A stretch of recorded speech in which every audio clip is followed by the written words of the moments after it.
मैं खुद एक इंजीनियर हूँ और जब भी मुझसे कोई स्पेस की बात करता है ना तो मेरे को बड़ी क्यूरियोसिटी और बड़ी फैसिनेशन फीलिंग होती है। बिकॉज बचपन में जब मैं सोता था ना छत पे तो मैं ऊपर तारे देखता था। आयरनिकली मुझे अभी भी मेरी सिटी में तारे दिख जाते हैं अगर मैं छत पे जाऊं तो, दिल्ली में नहीं दिखते।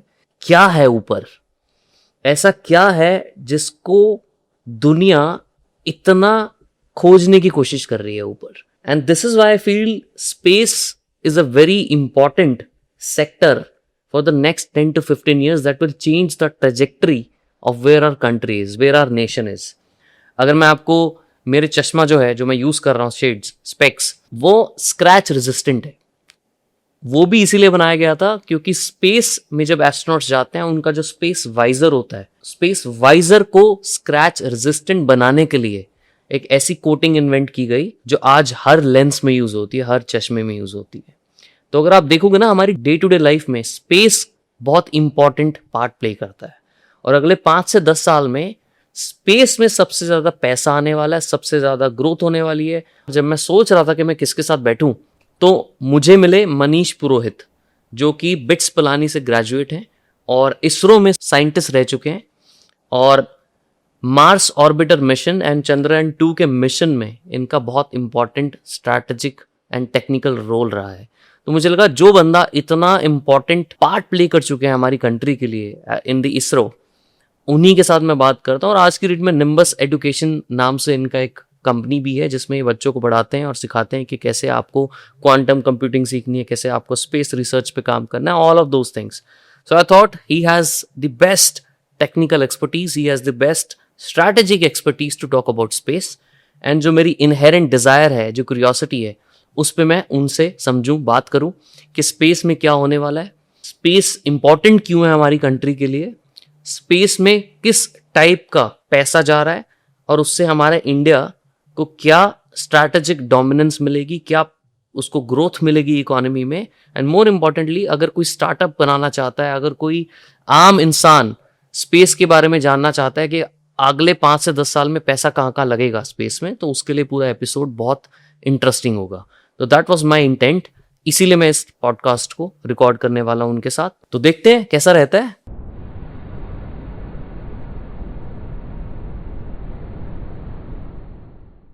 मनीष भाई क्या इंटरेस्टिंग बातें की हैं मैंने आपसे, मजा आ गया मुझे। तो मेरे को खुद को भी बड़ा फैसिनेशन है स्पेशली यूनिवर्स एंड स्पेस से, इसीलिए मेरे को बहुत मन था कि मैं आपके साथ बैठूं और एक डिस्कशन करूं कि भाई क्या हो रहा है स्पेस में, क्या कौन किस में क्या क्या मचा रहा है। स्पेशली अभी रिसेंटली स्काई रूट ने किया जिसपे पीएम मोदी ने काफी उसके ऊपर अनाउंसमेंट भी की, एक डिस्कशन भी की। तो very fascinating space right now. This is where I want to start this discussion कि भाई स्काई रूट, पहले तो उस पर बताओ मुझे, स्काई रूट ने ऐसा क्या किया कि स्वयं पीएम मोदी ने आके उसके बारे में बात की? क्या है स्काई रूट? अपन ये समझते हैं कि इंडिया ने ये अप्रोच ही क्यों ली? क्या इसरो सब कुछ कर नहीं सकता क्या? क्यों इंडिया को एक प्राइवेट सेक्टर चाहिए? क्योंकि प्राइवेट सेक्टर इसीलिए बन पाया क्योंकि सरकार ने काफ़ी रूल्स को ढीला छोड़ा कि भाई पहले वो स्ट्रिक्ट है, फिर बोला नहीं ठीक है फॉरेन इन्वेस्टमेंट आने दो क्योंकि स्पेस तो स्ट्रेटेजिक है। करेक्ट। फिर कुछ कुछ जगहों में तो 100% अलाउ कर दिया कि डायरेक्ट फॉरेन का डायरेक्ट इन्वेस्टमेंट आता है तो आने दो, कोई प्रॉब्लम नहीं है। लेकिन ऐसा करेगा क्यों कोई देश? अगर हम बात करें इसरो की, तो इसरो ने हमें एक बहुत ही मतलब मल्टीपल मोमेंट्स दिए जहाँ पे we feel very proud. Chandrayaan 3 है, आदित्य L1 है, हमारे PSLV, GSLV, LVM-3 launch vehicles हैं। We went to the moon for the first time. Chandrayaan, Mangalyaan, पहली बार एक बार में फर्स्ट टाइम में मंगल पे पहुंच गए थे और दुनिया को हमने लिटरली एक बार के लिए झकझोर दिया था। तो अब ये समझना कि स्काई रूट आया क्यों? स्काई रूट क्या, स्काई रूट, अग्निकुल, पता नहीं कितने ही आ रहे हैं अभी तो। इस वक्त तकरीबन ऑन पेपर 400 स्टार्टअप्स हैं जो इन स्पेस सेगमेंट में, जो मल्टीपल डिफरेंट प्रोजेक्ट्स पे काम कर रहे हैं, कुछ बना रहे हैं स्पेस से रिलेटेड। तो देखिए, एक है स्पेस इकोनॉमी, है ग्लोबल स्पेस इकोनॉमी है। ग्लोबल स्पेस इकोनॉमी है कुछ बिलियन डॉलर्स की और इंडिया के पास है उसका 2% का हिस्सा। सरकार ने बोला कि क्यों ना इसको 10%, 12% कर ले। अब जब आप अपना किसी पर्टिकुलर इकोनॉमी में अपना हिस्सा बढ़ाना चाहते हो तो जो आप कर रहे हो वही करते रहोगे तो कैसे बढ़ेगा? तो नहीं बढ़ेगा, तो लीनियर ग्रोथ होगी काफी।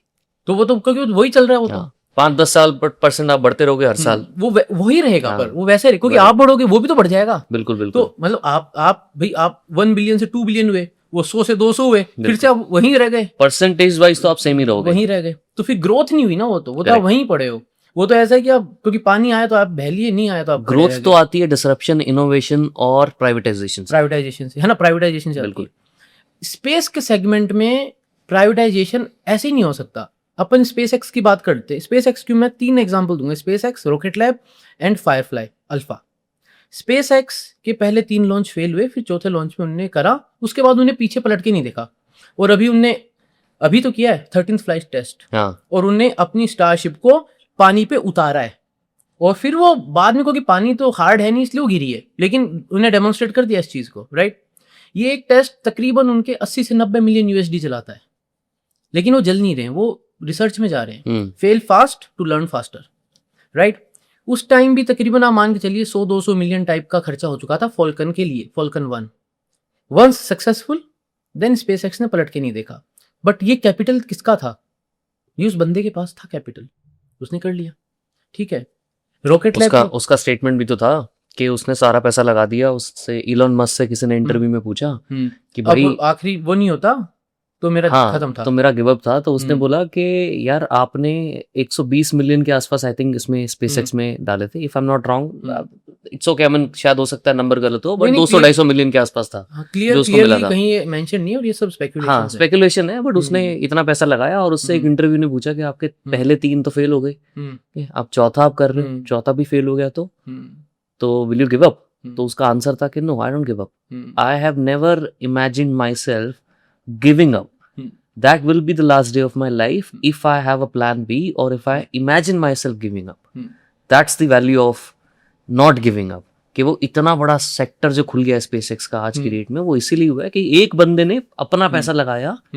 और इनफैक्ट इसके ऊपर एक बात भी है, आप जितनी भी इनोवेशन देखोगे ना यूएस में जो हो रही है, majority of the innovations are coming from private sector. Google सभी प्राइवेट है, वहाँ पे तो सब प्राइवेट है ना, अपोलो प्राइवेट के बिना हो ही नहीं पाता। एग्जैक्टली, तो सारा प्राइवेटाइजेशन की वजह से ही ये इकोनॉमी खुलती है, डिसरप्शंस होती हैं, इनोवेशन आती है, because private people don't have the, I would say, bureaucratic hurdles to worry about कि मुझे ऐसे करना है, वो खुला खेलते हैं। जो प्रॉपर चैनल वाला एक पार्ट होता है ना, जो डिले कर देता है। एक बहुत प्रॉपर चैनल एक ऐसा शब्द है जो कहते हैं गवर्नमेंट के गलियारों में खूब चलता है। तो वो क्या ना, बहुत चीजों को स्लो डाउन कर देता है।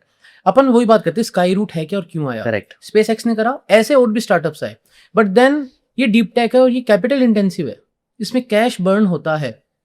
स्काई रूट ने जब स्काई रूट बनना चाहा, उस समय इंडिया के पास कोई स्पेस पॉलिसी नहीं थी, यानी उनको वीसी फंडिंग ही चाहिए होती। वो खुद से कितना लगा लेते? अभी उनने 150 मिलियन रेज करा हुआ है, क्या वो इतना खुद से लगा लेते? ये एक पार्ट है। दूसरा, अगर हमारे पास वो लीनियंसी नहीं होती रूल्स में जो सरकार ने करी, तो क्या हम अलाउ करेंगे? तो वीसी पैसा क्यों डालते? भाई वीसी ने पैसा इसलिए तो नहीं डालता कि दान धर्म है, वो तो पैसा डालता है क्योंकि वो बिजनेस देखता है। बिल्कुल भाई 150 मिलियन डाला हुआ है, लेकिन वैल्यूएशन तो 1 बिलियन हो गई। करेक्ट, तो वीसी तो right now they are happy. और अब तो पता नहीं क्या ही होगा, अब तो सक्सेसफुल लॉन्च हो गया। अब तो ऐसा होगा कि अगले पता चला 3-4 साल तक के लिए बुक हो जाएगा इनका लॉन्च व्हीकल, आराम से they will easily touch $10 billion। अब आते हैं कि अब स्काई रूट का क्या है। स्पेसएक्स हुआ, कुछ बदला यूएस में, क्योंकि एक वॉइड था जो स्पेसएक्स ने पूरा कर दिया। अब हम, अगर इंडिया चाहता है कि हम उस इकोनॉमी के अंदर अपना थोड़ा सा हिस्सेदारी बढ़ाएं, हम 8-10% तक पहुंचे, ये इकोनॉमी जो है इसके अंदर सिर्फ इंडिया नहीं चाह रहा, हर देश चाह रहा है, जो कैपेबल है, जो कर सकता है, वो सब चाह रहे हैं। आप अगर नहीं करोगे तो आप जहां हो वहां से भी पीछे हो जाओगे। ये एक पार्ट भी है कि आप उतना ही कर रहे हो जितना आप कर रहे हो, लेकिन बाकी सब आपसे ज्यादा कर रहे हैं, तो आप वहां नहीं रहोगे, आप उससे भी पीछे हो जाओगे, क्योंकि आपका हिस्सा भी वो ले जाएंगे। स्काई रूट ने एक ऑप्शन दे दिया अब इंडिया को। मान लीजिए हमें एक लॉन्च करनी है सैटेलाइट।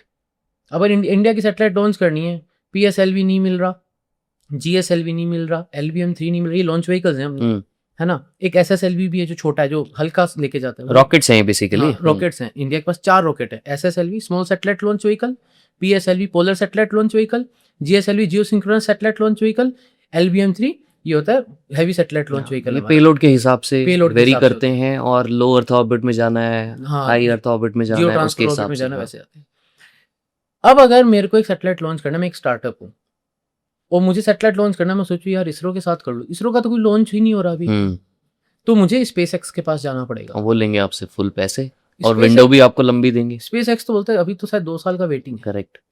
तो अब आप इसको वैसे समझिए, स्टार्टअप कल्चर में कौन सा वीसी 2 साल वेट करेगा? सही बात है। वीसी तो 2 साल में बोलता है भैया बताओ सेकंड राउंड कब करोगे, पैसा हाँ। देने से पहले पूछता है। 2 साल में तो दुनिया बदल जाती है आज की ऐसा डेट है। में, इतना डायनामिक चल रहा है सब ये। कुछ। क्योंकि I am very active in the VC circle and we are evaluating startups and we are putting funds in it. Okay. तो हमें पता है ना, हम पैसा डालने से तो पूछते बताओ ये कितने दिन चलेगा राइट। और नेक्स्ट राउंड में क्या होगा, हाँ। और क्या सोच रहे हो नेक्स्ट राउंड के बारे में, फिर हम हमारा जो फंड है वो रिलीज करते हैं, ऐसा रहता है।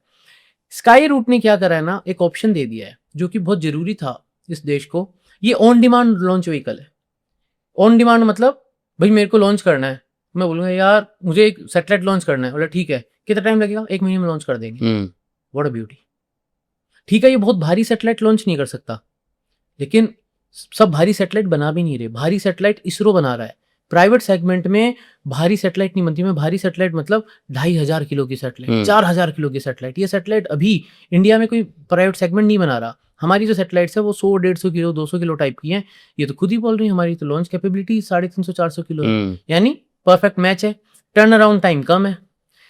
तो ये एक हेल्पिंग हैंड हो गया है कि इसरो लॉन्च नहीं कर रहा तो आप स्काई रूट से कर लो। आप मुझे ये बताओ कि आप तो खुद इसरो में रह चुके हो, राइट? इसरो क्यों नहीं कर पाता था ये, इसरो जो स्काई रूट ने चेंज कर दिया? देखिए इसरो ऐसा नहीं है कि कर नहीं सकता, लेकिन इसरो की आप पहले इसरो के पास फिर भी पॉसिबिलिटी थी, लेकिन आज इसरो के पास let me count number of projects जो इसरो में चल रहे हैं। ह्यूमन स्पेस फ्लाइट यानी Gaganyaan, Mars lander mission, Venus orbiter mission, vertical take off, vertical landing, semi cryogenic engine, next generation launch vehicle. ये तो कुछ हैं जो सब पब्लिक है। हाँ, ये हर एक प्रोजेक्ट अपने आप में बहुत बड़ी चीज है। तो इसरो की प्लेट इस वक्त फुल है, क्योंकि अभी तो चंद्रयान 4 चंद्रयान 5 की तो मैं बात ही नहीं कर रहा हूँ। तो it's all about the bandwidth. भारतीय अंतरिक्ष स्टेशन बोला नहीं है। हाँ। आप समझिए, I am just adding everything up. मैं बोले जा रहा हूँ। तो इसरो ने तो बोला भाई हम तो अब ये करेंगे। अब हम तो प्योर फुल R&D हो गए हैं। अब हम इसरो इज, जैसे नासा क्या करता है R&D वगैरह, नासा उनने सब रिसर्च करी एंड देन वो प्राइवेट सेगमेंट को देता है। इसरो क्या बोल रहा है, PSLV प्राइवेटाइज कर दो, आप प्राइवेट सेगमेंट को दीजिए, आप बनाओ। इसरो तो बोला LVM-3 ले जाओ, आप बनाओ, वो फिर कर देंगे लॉन्च हम।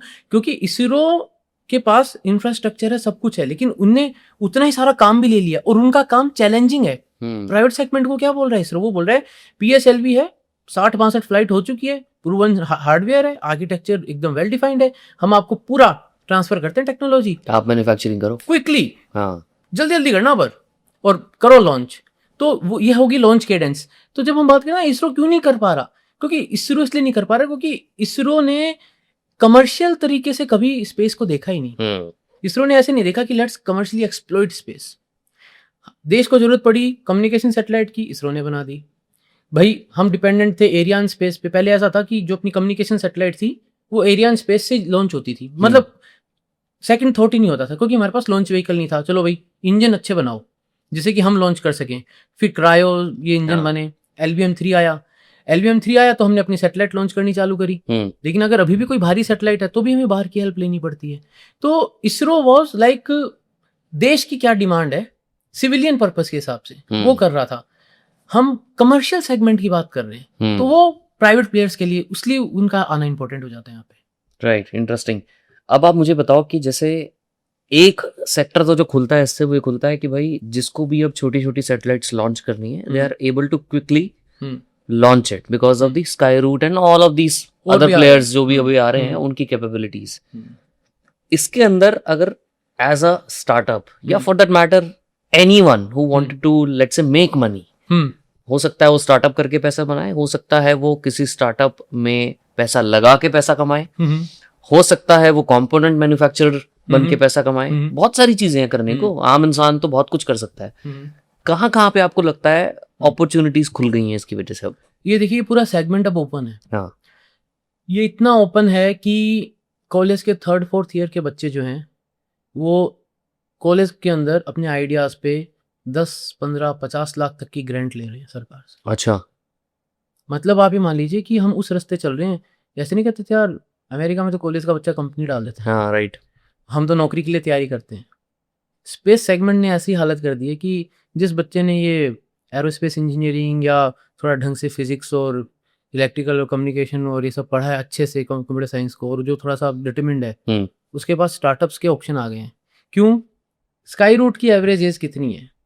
28। लेकिन वो है भी तो 8 साल पुरानी। राइट, 20 साल के यानी थे तब शुरू किया था यानी उन्होंने। इसका ये मतलब हुआ करेक्ट, कि एवरेज एज अगर होगी तो कॉलेज के 3rd 4th ईयर में ही होंगे ऑलमोस्ट। तो फाउंडर्स जो थे वो तो इसरो से हैं। हाँ, वो इसरो ज्वाइन Right. किया और फिर उन्हें चालू करी। लेकिन उन्हें जो हायर करे होंगे बच्चे वो सब वो तो फ्रेश। फ्रेश होंगे ना, क्योंकि ऐसा तो है नहीं कि वो बस आए और उन्हें बोला बना देते हैं और सही उन्होंने बात है। 2026 में बनाया। 2018-19 से गेम चालू हुआ है, वो ट्रेन हुए हैं, सीखा है, कोशिश की है तो बना है। करेक्ट, तो अभी जब हमारे पास स्टार्टअप्स आते हैं तो बच्चे कैसे होते हैं? Fresh out of the college, 24-25 साल एवरेज मान लीजिए। तो अब एक तो ये पूरी अप्रोच ही बदल गई। दूसरा होता है इकोसिस्टम। अब वो सप्लाई चेन होती है। कोई ये कंपनी सब खुद से नहीं बना सकती।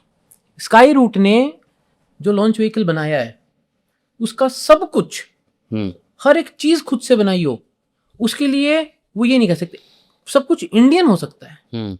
कोई ना कोई सप्लायर होगा। जैसे अभी एक सैटेलाइट गई थी, अगर आपको ध्यान हो तो, गैलेक्साई की ऑप्टोसार सैटेलाइट। उस सैटेलाइट के अंदर इंडियन स्टार्टअप्स थे। गैलेक्साई का तो एक नाम है, उसके अलावा भी इंडियन स्टार्टअप्स थे, 2 इंडियन कंपनीज थी। तो उनने मिलके वो सैटेलाइट बनाई। सब कुछ वो नहीं बना सकता। सब कुछ बनाने की काबिलियत सिर्फ इसरो के पास है, क्योंकि फंड्स बहुत ज्यादा चाहिए, इंफ्रास्ट्रक्चर चाहिए, वो हर चीज के लिए लैब चाहिए। यानी बात है कि भाई अगर आप बोले कि सब कुछ एक ही कंपनी बनाएगी तो पहले उस एक ही कंपनी को 500,000 करोड़ इन्वेस्ट करना पड़ेगा, क्योंकि वो सारी फैसिलिटीज है उसके पास। जैसे जब लॉन्च व्हीकल उड़ता है तो आपने देखा होगा जब वो जा रहा था विक्रम, तो एक स्क्रीन पे डेटा आता है वो कहाँ पहुंचा, स्टेज सेपरेशन का, वो कहाँ देख रहे थे अपन? That was ISRO infrastructure, mission control. Data आ कहाँ से रहा था? That were ISRO's ground stations. भाई कम्युनिकेट कौन करेगा? तो अब ये इंफ्रास्ट्रक्चर हम बोले कि स्टार्टअप ये भी सब लगा ले, तो इसरो बोल रहे नहीं, हम ground station as a service दे देंगे आपको, will pay, you will pay for it but will provide the infrastructure. आपने मिशन कंट्रोल हमारा यूज कर ही लिया। और हैंड होल्डिंग भी बहुत होती है, बट स्टिल उसके बाद भी उसके अंदर के जो कंपोनेंट्स हैं वो कोई ना कोई तो बनाएगा। बिल्कुल। तो वो इकोसिस्टम और जो वो सप्लाई चेन और जो वैल्यू चेन आती है ना उसकी पूरी, वहां से अपॉर्चुनिटीज आती है। आज मैं आपको बताता हूँ स्टार्टअप क्या बना रहे हैं। मैंने एक स्टार्टअप को देखा, उससे मेरी बात हुई। They are making propulsion system, just engine बना रहे हैं। और ऐसे इंजन कौन बनाता था? अपने इसरो। सिर्फ इंजन बना रहे हो। एक स्टार्टअप है जो सिर्फ R&D भी कर रहे हैं या सिर्फ मैन्युफैक्चरिंग कर रहे हैं? R&D करके खुद से इंजन बना अच्छा। रहे हैं। हाँ, अब ये बात आपने बोली तो अब मैं यहाँ पे एक बढ़िया पॉइंट लाता हूँ। हाँ। 2019 के बाद से चाइना में 5 या 6 स्टार्टअप्स ने कैपेबिलिटी डेमोन्स्ट्रेट कर दी है कि हम रॉकेट लॉन्च कर सकते हैं। चाइना में, ठीक है। वहीं स्पेस एक्स को 4 अटेम्प्ट लगे, उन्होंने एक बार में कर दिया, और स्पेस एक्स को 6 या 7 अभी रिसेंटली किया ना उन्होंने, चाइना ने कैच भी किया है ना, 2019 से कर रहे हो ऐसा, ठीक है। अमेरिका के एक और स्टार्टअप को तकरीबन 12 साल लगे। एक स्टार्टअप पहले बैंकरप्ट हो गया, उसको किसी और ने खरीदा, फिर वो कर पाए। एक स्टार्टअप तो अभी तक कर ही नहीं पाया, अब करेगा। तो ऐसा क्या है कि ऐसे तो वर्ल्ड लीडर अमेरिका है, लेकिन उसके स्टार्टअप्स तो स्ट्रगल कर रहे हैं। और चाइना जो है उनके स्टार्टअप ने 2.5 साल में मतलब 2.5 साल में तो आप वेंडर फाइनल करके, इक्विपमेंट खरीद के, टेस्ट करके नहीं उड़ा सकते हो। हाँ। इतना मजाक नहीं है, उन्होंने 2.5 साल में उड़ा दिया। क्योंकि वो क्या करते हैं, वो स्टेट से प्रोक्योर करते हैं। अब ये समझिए बात आप, विक्रम के अंदर जो इंजन उड़े उसका आईपी स्काई रूट के पास है। स्काई रूट ने वो इंजन खुद से डिजाइन करके मैन्युफैक्चर करे, वो उनके इंजन है, उनका आईपी वो ओन करते हैं। फॉल्कन के इंजन जो मर्लिन है या जो रैप्टर अभी स्टारशिप का है, वो स्पेस एक्स का है। जो रॉकेट लैब का इलेक्ट्रॉन है उसके अंदर जो इंजन लगते हैं, रदरफोर्ड नाम दिया उन्होंने उस इंजन को, वो उनका है। तो ये स्टार्टअप्स अपनी खुद की टेक्नोलॉजी और आईपी डेवलप कर रहे हैं, इसलिए इनको टाइम लग रहा है। चाइना ने ऐसा नहीं किया। चाइना के जो एग्जिस्टिंग इंजन्स हैं, क्योंकि उनको स्टार्टअप को फ्लाई करवाना था, अब एक बार वो फ्लाई कर गए हैं, सक्सेस आ गई, 2.5 साल में ऐसा इंजन भी बना दिया, कंपोनेंट भी टेस्ट कर लिए, क्वालिफाई भी कर लिए, फ्लाइट हेरिटेज टेस्ट तो है नहीं, आप तो पहली बार लॉन्च कर रहे हैं, तो आप लाए कहाँ से सब कुछ ले भी आए, बना भी दिया, कर भी दिया।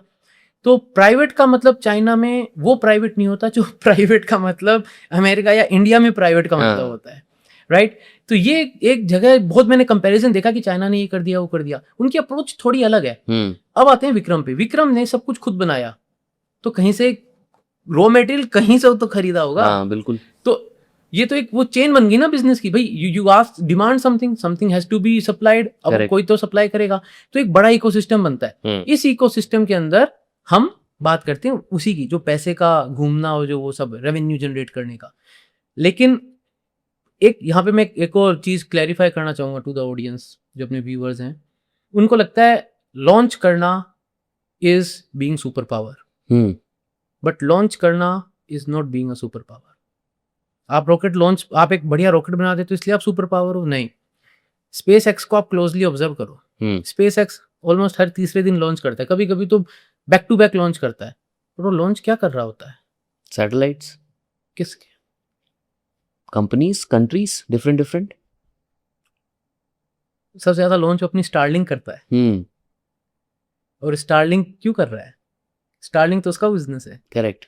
अब आप इस चीज को समझिए, लॉन्च सेगमेंट जो है ज्यादा से ज्यादा 10 से 15% का सेगमेंट है, पूरे 100% ऑफ द, मतलब द बिग जो केक है स्पेस इकोनॉमी का, उसका एक छोटा सा हिस्सा, 10% हिस्सा है, 15 मान लीजिए ज्यादा लॉन्च का। आपने लॉन्च किया, आपने पैसा लिया कस्टमर से, सैटेलाइट को ऑर्बिट में लगा दिया, खत्म। रिकरिंग रेवेन्यू कहां से आएगा? वो तो इंटरनेट बेच के आ रहा है। आप स्पेस एक्स के उसको देखिए, रेवेन्यू को, डिस्ट्रीब्यूशन को, मतलब बच्चे भी देखे। तो क्या हम लगा भी देंगे, जीपीटी से पूछ लो, ज्यादा क्या हाँ, वीडियो देखते देखते पूछ लो। हाँ। तो बता देगा कि वो खुद बोलता है। हाँ। स्टारलिंक है हमारा तो main revenue source, but Starlink हो पाता क्या बिना फॉल्कन SpaceX के? हाँ, बिल्कुल, वो तो नहीं हो पाता। तो लॉन्च सर्विस जो है वो एनेबलर है, बट नॉट द फिनिशर। तो सेम चीज अब वो इसमें भी तो कर रहा है। टेस्ला एक बार बेचा versus robo taxi, recurring revenue. हाँ, तो देखिए ये क्योंकि बिजनेस करना है ना। हाँ। अब विक्रम बनने का मतलब ये नहीं कि हम जीत गए, हम सुपर पावर। जैसे ना, I was on some of the channel में बैठा था और वो पूछ रहे थे कि क्या हम सुपर पावर बन गए। मैंने कहा आप लॉन्च व्हीकल बना के सुपर पावर नहीं बनते। हाँ। आप सुपर पावर बनते हैं जब आप उससे कर क्या रहे हैं, आगे आपने ऑर्बिट में क्या भेजा, आप उससे सुपर पावर बनते हैं। उससे क्या कैपेबिलिटीज क्रिएट कर पा रहे हो आप, क्योंकि data is the new currency, right? या नहीं? What is the new currency? क्या कहते हैं? Data is the new currency, information is the new currency. तो इन्फॉर्मेशन तो रॉकेट तो नहीं देता, रॉकेट तो इन्फॉर्मेशन देने वाले को ऑर्बिट में सेटल करता है। सो आप तो दूसरों का काम इन्फॉर्मेशन जनरेट करने के लिए मदद कर रहे हो उनकी बस। तो ये लॉन्च व्हीकल एक एनेबलर है, इसके बिना हम जाएं कैसे? तो very good, it was supposed to happen, first step. हाँ, first step, but not the final step. Correct. तो do you think Skyroot has more other final more steps to come in? हाँ, ये अभी और पावरफुल लॉन्च व्हीकल बनाएंगे। हाँ। अब यहाँ पे एक और बात आती है, आपने लॉन्च व्हीकल बनाया, ग्लोबल मार्केट खुला है, ये जरूरी नहीं कि ये खाली इंडिया के लॉन्च करेंगे, ये बाहर के भी लॉन्च कर सकते हैं, ओपन है मार्केट। हाँ, बिल्कुल। बट लॉन्च व्हीकल के अंदर आपको क्या काबिलियत चाहिए कि लोग आपको प्रिफर करें? तो इसका आंसर है you should be like Falcon, payload, reliable और क्विकली आप लॉन्च कर सकें, यानी आप एक्टिवली लॉन्च कर रहे हैं, क्विक, आपकी सर्विस कितनी क्विक है, आप कितनी रिलायबल है, कितनी कॉस्ट क्या है, और कॉस्ट तो आप कम कर देंगे जब आप लॉन्च मल्टीपल करेंगे। हाँ। सी कॉस्ट की जब अपन बात करें तो ये जिस सेगमेंट में ऑपरेट करेंगे ना विक्रम, उसमें ये फॉल्कन से फाइट नहीं करेंगे, स्पेस एक्स से फाइट नहीं करेंगे। स्पेस एक्स की कैपेबिलिटी है 17,500 किलो लेके जाने की। तो अगर मेरे को मेरे 200 किलो का सैटेलाइट भेजना है और मैं बोलूंगा स्पेस एक्स को यार 200 किलो का सैटेलाइट भेजना है, क्या होगा? बोलेगा पूरा रॉकेट आप बुक कर रहे हो? मैंने कहा हाँ, मैं पूरा रॉकेट बुक कर रहा हूँ, 60 मिलियन। आप समझिए इस बात। सही बात है। वो सस्ता पड़ेगा जब 17,500 किलो या तो पूरा आप यूज करो या फिर एक इनका ट्रांसपोर्टर मिशंस होते हैं, हम्म, उसमें क्या होता है 20-30 इकट्ठे कंबाइन इकट्ठे। करके, हाँ। अब उसका स्लॉट आपको जब मिलेगा आप तब लॉन्च करो। इनने जिसके सामने आके खड़ा होना है विक्रम को, वो है रॉकेट लैब का इलेक्ट्रॉन। ये माना जाता है कि रॉकेट लैब का जो इलेक्ट्रॉन है उसने इस स्मॉल सैटेलाइट के सेगमेंट को ग्लोबली कैप्चर किया हुआ है। क्यों? रिलायबल भी है, टाइम भी हो गया है, और जो एक अकेला वही ऑप्शन अवेलेबल था। इंडिया चाहता था SSL भी इसको पकड़ ले, बट उसका एक पेस है इसरो का अपना खुद का, तो Vikram is filling up that void. ऐसा है। मैं ना पहले सब लोगों को के सामने एक बार ये बात करना चाहता हूँ कि स्पेस वैसे भी इम्पोर्टेंट है क्यों, रिसर्च एंड डेवलपमेंट करना स्पेस में। फॉर एग्जांपल हम लोग जितना भी कैमरा फोन यूज करते हैं आज की डेट में, हर फोन में कैमराज है, राइट? ये कैमरा इन्वेंट ही हुआ था स्पेस के लिए, राइट? क्योंकि 1990s में नासा के बहुत सारे मिशंस थे, इंटरप्लैनेटरी मिशंस थे। उस टाइम पे नासा को चाहिए था एक ऐसा कैमरा, ऑब्वियसली, जो बहुत लाइट वेट हो, जिससे हाई क्वालिटी इमेजेस हम लोग कैप्चर कर सकें और ट्रांसमिट कर सकें back to the ground station. This is why they created camera, and हर फोन में आज की डेट में वो कैमरा यूज होता है। तो ये अगर स्पेस ना होता तो आज की डेट में शायद हमारे हाथ में उस कैपेबिलिटीज के कैमराज ना होते। दूसरा, हम जो आज कल बात करते हैं ना, मेमोरी फोम मैट्रेसेस यूज कर रहे हैं, मेमोरी फोम के शूज यूज कर रहे हैं, वो बना ही मटेरियल पॉलीयूरेथेन इसलिए बना था क्योंकि जब जी फोर्स लगता है स्पेस मिशंस में, आप आते हो, लॉन्च करते हो या वापस नीचे ट्रैवल करके आते हो, और तो ऑब्वियसली एस्ट्रोनॉट्स को जी फोर्स एक्सपीरियंस होता है। उसको प्रिवेंट करने के लिए उन्होंने एक हाई फॉर्मिंग मटेरियल बनाया था, जो आज हर घर में या हर जूते में डला होता है, जिसको हम मेमोरी फोम बोलते हैं। एक और भी ज्यादा रेलेवेंट एग्जांपल देता हूँ। कोविड के टाइम पे लंग्स की क्या सिचुएशन है ये पता करने के एक्सरे लिए मशीन्स, मोस्टली लोगों ने सीटी स्कैन कराया। बिल्कुल। सीटी स्कैन में आ रहा है।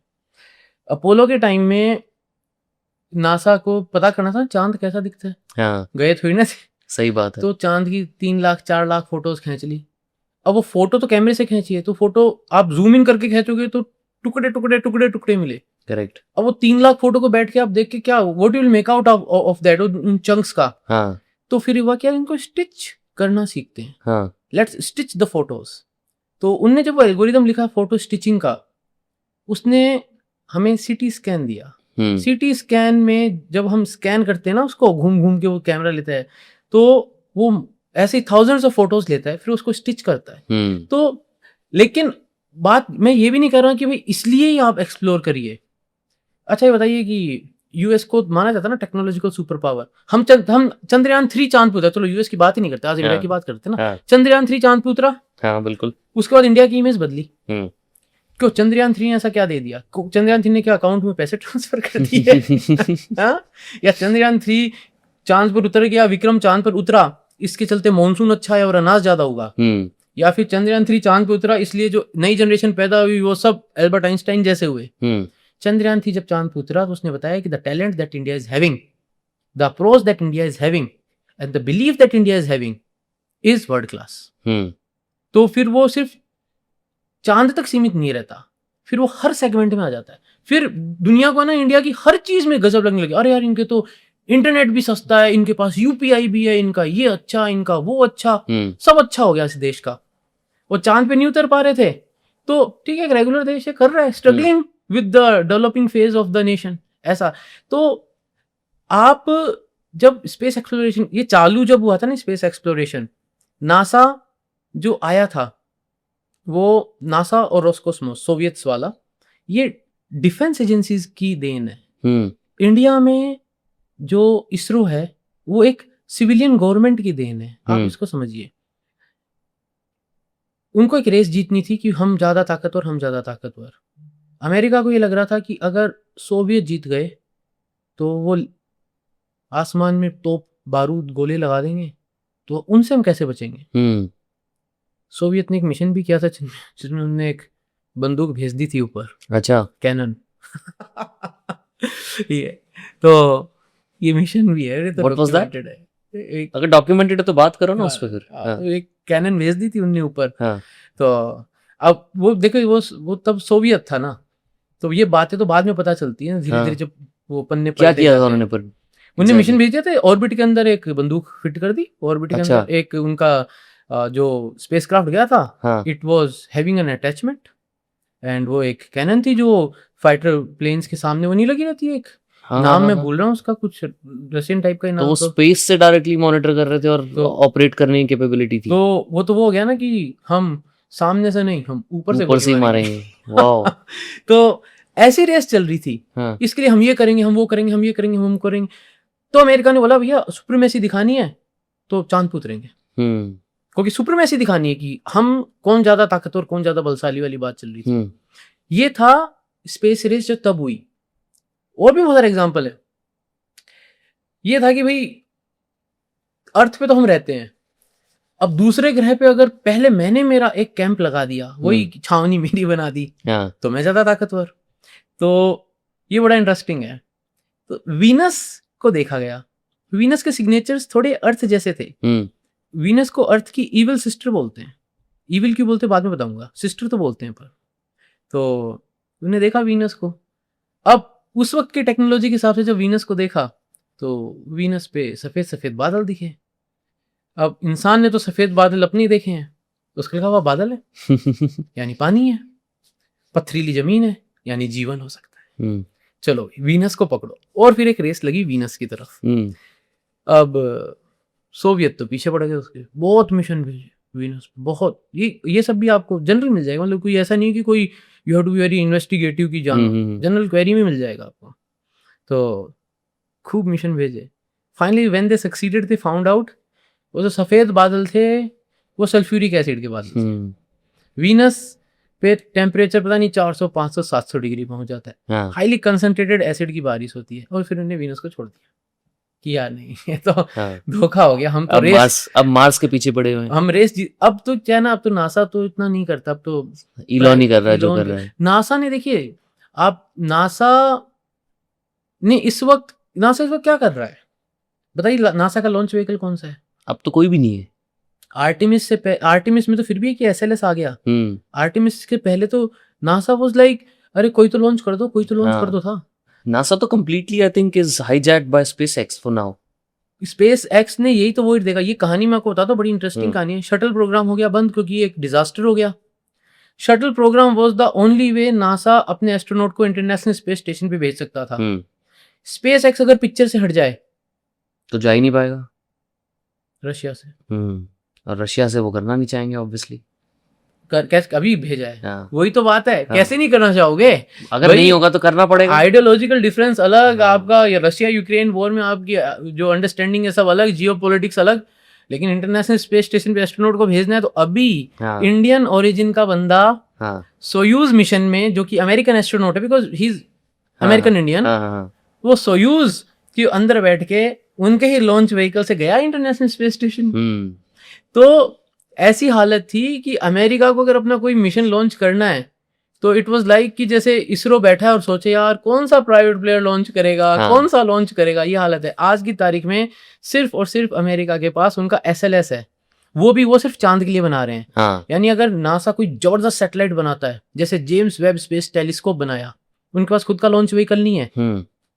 इधर they have to do with, अब जैसे न्यू ग्लेन आ गया, तो जैसे कोई ऐसा बड़ा प्रोजेक्ट है तो या तो न्यू ग्लेन को दो, ब्लू ओरिजिन को दो, या आप SpaceX को दो, और नहीं तो ULA है इनका, यूनाइटेड लॉन्च अलायंस है, आप उनको दो। तो इन्हीं के हैं, ये तो प्राइवेट है सारे। तो पिक्चर नासा की अब एकदम बदल चुकी है। अब वो वाली बात ही नहीं रही अब नासा वाली। वो पहले जो था ना कि नासा ये कर रहा, नासा वो कर रहा, तब सैटर्न भी उनने बनाया था, लेकिन धीरे धीरे सब प्राइवेट लॉन्चर्स ही उनके। तो they have done it way back. अब बट क्यों बंद कर दिया उन्होंने? वो तो बहुत फार अहेड थे अपने टाइम में। एक्चुअली लाइक मून पे प्राइवेट है ना, बंदा पहुंचाना, कैपिटलिस्ट इकोनॉमी, प्राइवेट उनका ज्यादा चलता है, उनका वैसा है।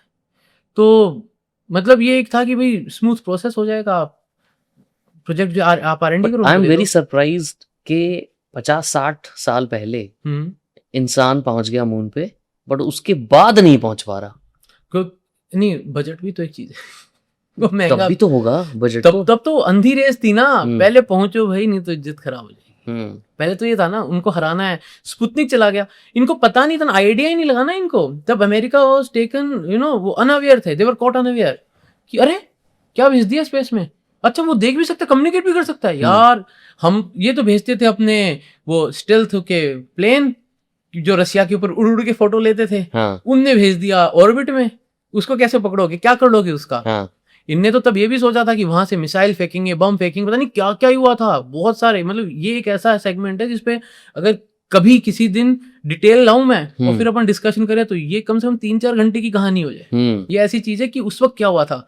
तो वो पार्ट वो था जहां पर एक दो, आप मान लीजिए 2 डिफेंस सेगमेंट्स में फाइट हो रही थी।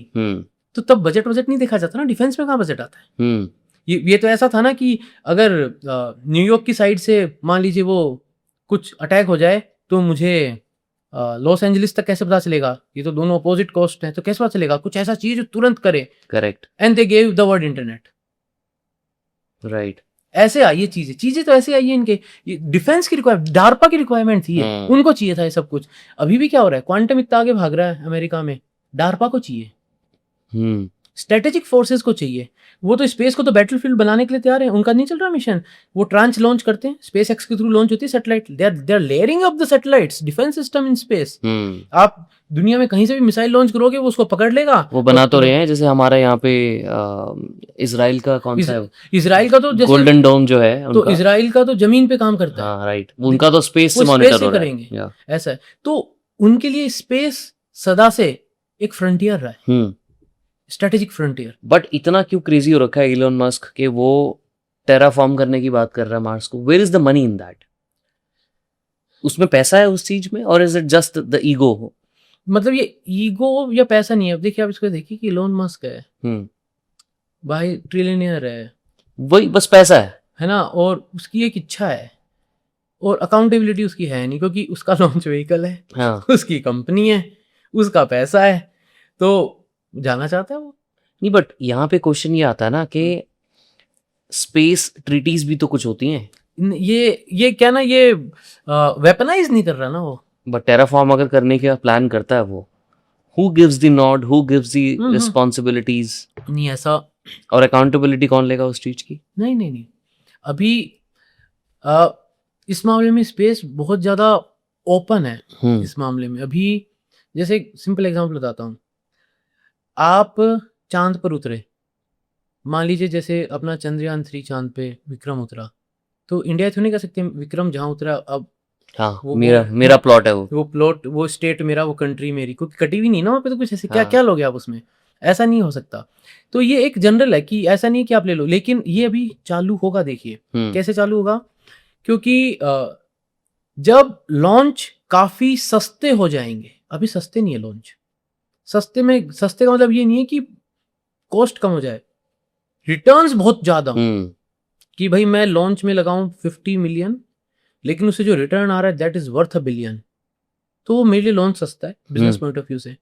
तो जब लॉन्च की कॉस्ट ऐसी हो जाएगी कि आप पूरे के पूरे प्रोजेक्ट्स एस्टेब्लिश कर सकते हैं, मून के ऊपर बेस बना के, वहाँ पे आप एक कहते हैं इन सिटू रिसोर्स यूटिलाइजेशन कहते हैं उसको।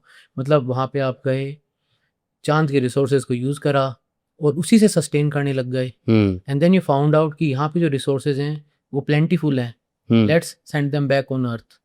तो अब ये तो वो हो गया, आप पहले धरती पे माइनिंग करते थे, एक्सट्रैक्शन करते थे और बेचते थे, फिर आप चांद पे माइनिंग करने लगो, एक्सट्रैक्शन करके बेचने लगो। चांद के पास देने के लिए आपके पास कुछ अलग चीज है, चांद के पास आपको देने के लिए। वहाँ पे वी आर नॉट एक्सपेक्टिंग कि हीरे जवाहरात या ऐसे कुछ निकलेंगे, but then there are some other things that they are exploring on the moon. तो ये जब चालू होगा ना, तब आएंगी सब डिटेल्स, क्योंकि फिर वो कमर्शियल होगी ना एक्टिविटीज। जैसे ही वो होगा तभी तो देश पूछेंगे। अब कैसे बताइए, कैसे पूछे देश? कितने देश हैं जो चांद तक जा सकते हैं? अमेरिका जा सकता है, उसके अलावा कौन गया है? अपना तो विक्रम तो रोबोट है ना, अमेरिका ने तो इंसान रोवर है अपना तो, हाँ है ना। तो अपन ने तो एक रोबोटिक मिशन भेजा है चांद पे, चाइना ने रोबोटिक मिशन भेजा है चांद पे। इंसान तो अमेरिका के गए हैं खाली। रशिया का लूना गया, वो भी रोबोटिक मिशन था, और इसके अलावा किसी देश का गया नहीं। अब अफ्रीका क्या बोले इसके लिए? चांद के लिए बोलेगा क्या? चांद मंगल किसी के लिए भी क्या बोलेगा वो? ऐसा है। और अफ्रीका क्या, बहुत सारे देश है जिनकी स्पेस एजेंसी है ही नहीं। स्पेस एजेंसी तो गिनी चुनी है। यूरोप की स्पेस एजेंसी है, लेकिन वो डिपेंडेंट है, उनका तो कोलैबोरेशन है, वो खुद से तो है नहीं। उनका तो या तो जापान से होगा, अमेरिका से होगा, वो इन्हीं के साथ जा रहे हैं। तो जो जिनके पास कैपेबिलिटी नहीं है वहां पहुंचने की, वो क्लेम भी क्या करेंगे? तो इसलिए कोई इस बारे में सोच ही नहीं रहा है, क्योंकि ये तो इलीट क्लब वाली बात हो गई। वो तो वही गिने चुने 5-6 देश हैं। बट पैसा कहाँ है स्पेस में इस सेंस में? कमर्शियलाइजेशन जैसे होगा, won't that be very stupid of people to bring back gold and ये सब चीजें टू इंडिया, नहीं, टू द कंट्रीज? ये तो बहुत छोटी वो होगी ROI। ये जो पैसा स्पेस में, जैसे इस वक्त जो पैसा स्पेस में, फिर से अपन अगर 1960-70s की बात करें, then they were not thinking about what they will get back from the space. वो बोल रहे थे एक सुपीरियरिटी आएगी, हाँ, कि हम वो कर तो सकते हैं। ईगो बैटल था। ठीक है। आज स्पेस में जब हम ऑर्बिट में सैटेलाइट भेजते हैं, तो वो जो डेटा आता है, वो जैसे मान लीजिए अपन स्पेस की बात करें, लेट्स से स्पेस है मान लीजिए तकरीबन 600 बिलियन USD का माना जाता है पूरा ये सेगमेंट, जिसमें लोग काम भी कर रहे हैं, उनकी सैलरीज हैं, पैकेजेस हैं, एक्सपेंसेस हैं, right, and still there are profits. क्यों? क्योंकि जो डेटा आ रहा है, इंफॉर्मेशन आ रही है, information about anything, navigation, position, climate, insurance के लिए, फार्मर्स के लिए, सब के लिए। और वो जो चीज, वो इंफॉर्मेशन जो आ रही है, वो बिकती है, और उससे रेवेन्यू जनरेट होता है। तो हम जब स्पेस की बात करते हैं, तो अभी चांद और मंगल की कोई बात इतनी नहीं हो रही है। चांद, अमेरिका क्या ना, अमेरिका एक विजन रखता है, वो एक विजन है उनका कि भाई चांद पर हम बेस बनाएंगे, और फिर उस बेस को हम यूज करेंगे to go further deep into the space, human missions के लिए। क्योंकि ऐसे तो डीप इनटू द स्पेस क्या हो, तो सोलर सिस्टम के पार जाने वाला उनका वॉयेजर का, तो डीप इनटू द स्पेस क्या, it is beyond the solar system वाली बात है। तो वो तो कर चुके हैं इंसान को भेजने के लिए। ये एक पार्ट है उनका कि हम कुछ रिसर्च करेंगे जो मून पे।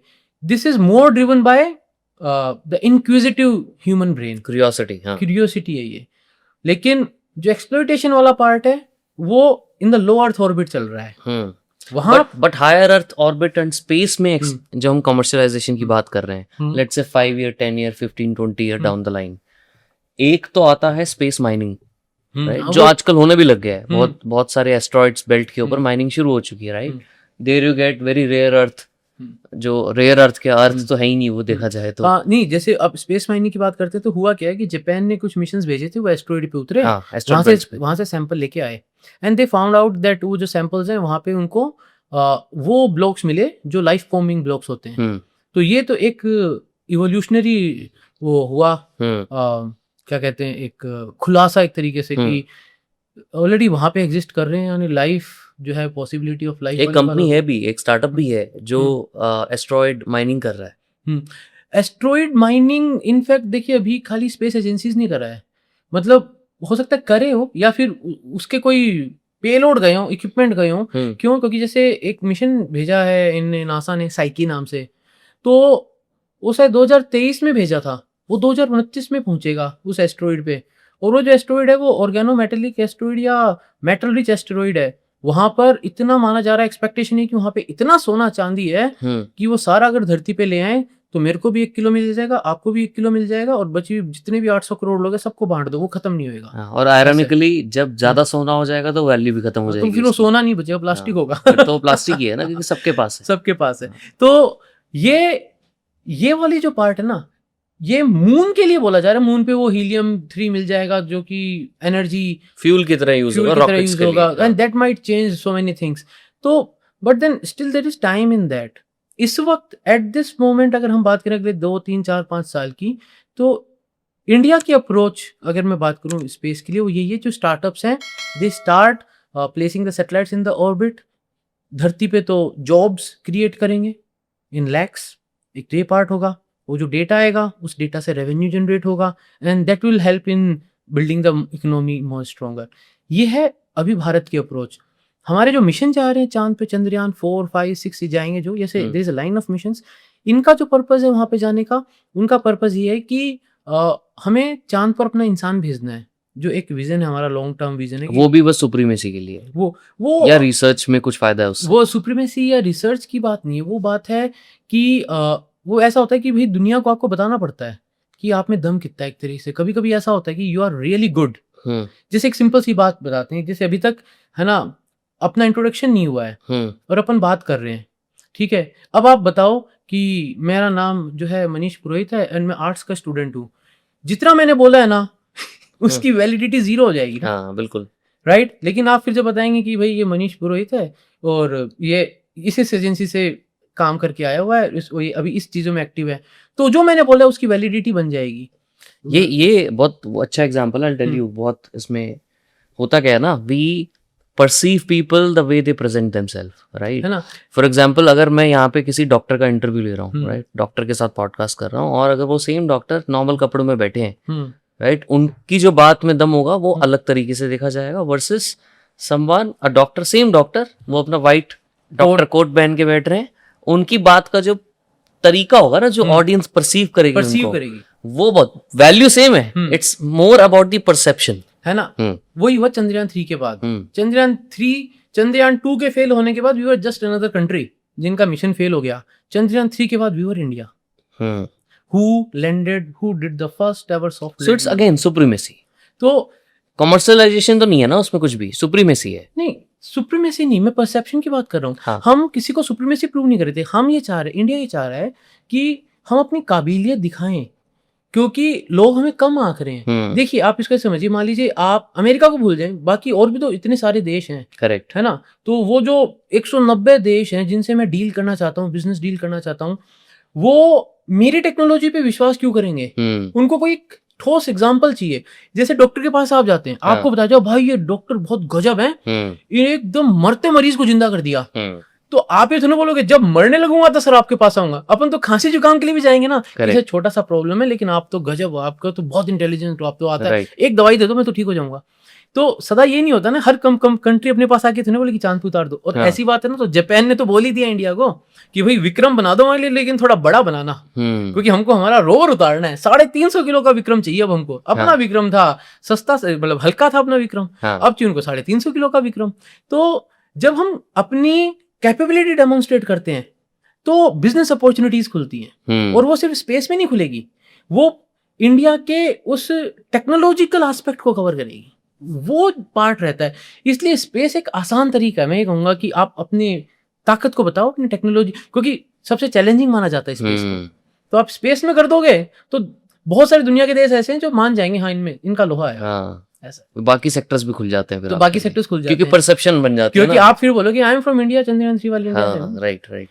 हो सकता है आप डील करने जा रहे हो कोई मशीनरी की जो धरती पे काम करे, बट वही बोलेंगे हाउ यू डिड विक्रम, यार विक्रम कैसे, मैं इतना सी बीबीसी लंदन, कनाडा ब्रॉडकास्टर्स, हाँ, एंड ये इनका कौन सा है रशिया टुडे, और इतने मेरे इंटरव्यूज हुए इस पे, इतने इंटरव्यूज हुए। एंड देन वो है अबू धाबी से CNN अबू धाबी, और वो एक CNN लंदन से भी हुआ था मेरा।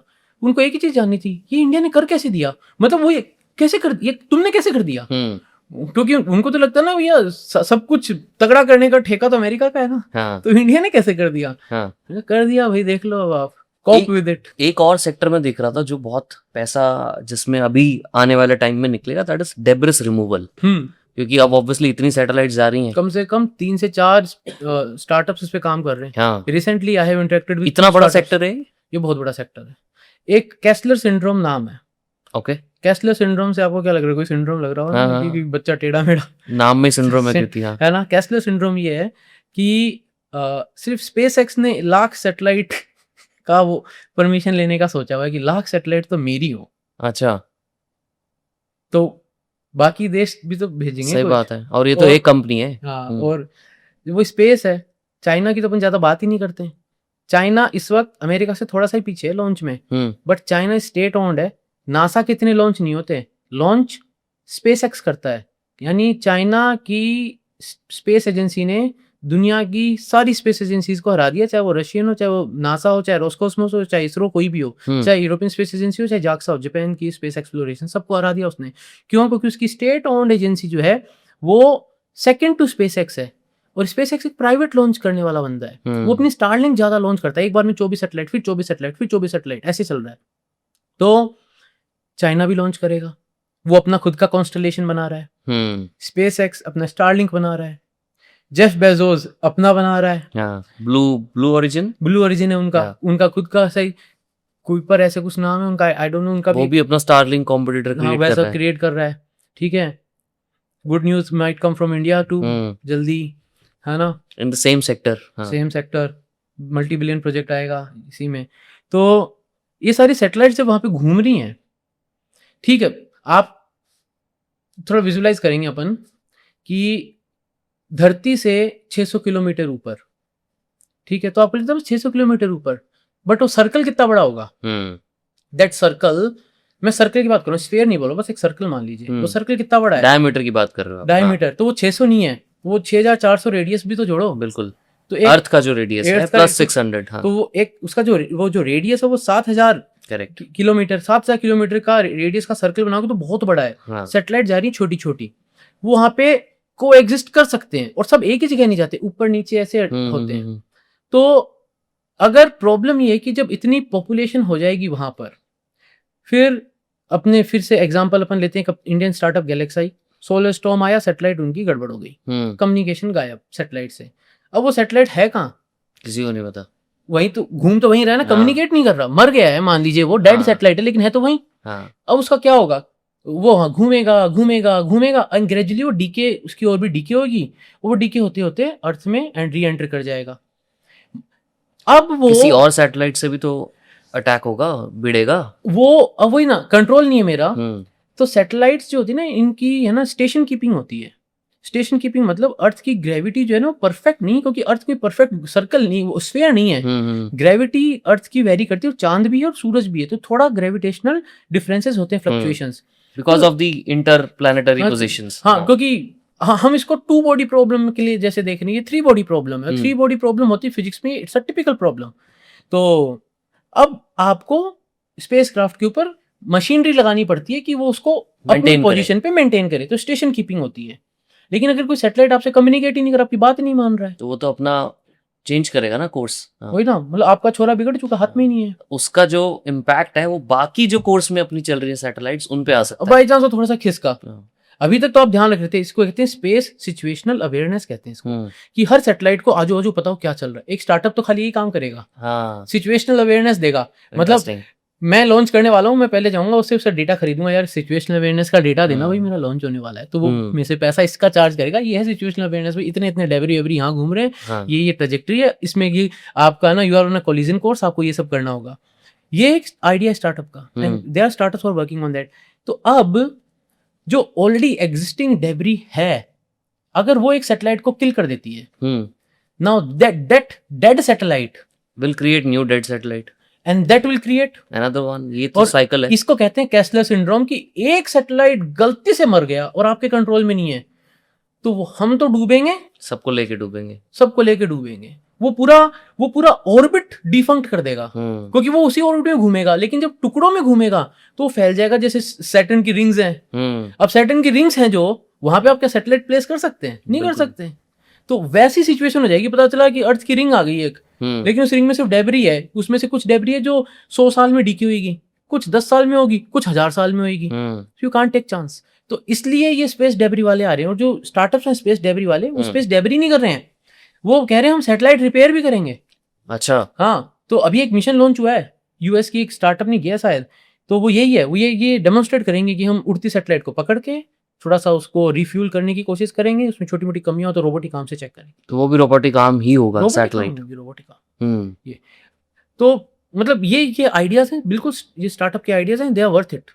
After 5-10 years they will become billion dollars in each, easily, क्योंकि आप वेट नहीं करेंगे ना, आप वेट नहीं करेंगे, आप तो ऑलरेडी एग्जिस्टिंग जो स्पेस क्राफ्ट है, आप उनको बोलेंगे यार डेबरी रिमूवल का थोड़ा सा हमारा भी रखना, हमारा भी ध्यान रखना, हमारा भी ध्यान रखना, वो तो उस तरीके से रहेगा। May be this will become a clause in the insurance also, insurance, कि आपका सिस्टमैटिक ये अगर नहीं है कि आपने क्या आपने डेबरी रिमूवल का ध्यान दिया, नहीं तो हम भी इंश्योरेंस नहीं देंगे, इंश्योरेंस नहीं देंगे, प्रीमियम ज्यादा आपका। बिल्कुल, एग्जैक्टली। तो ये सारी कंपनीज के लिए वो अपॉर्चुनिटी क्रिएट होती है।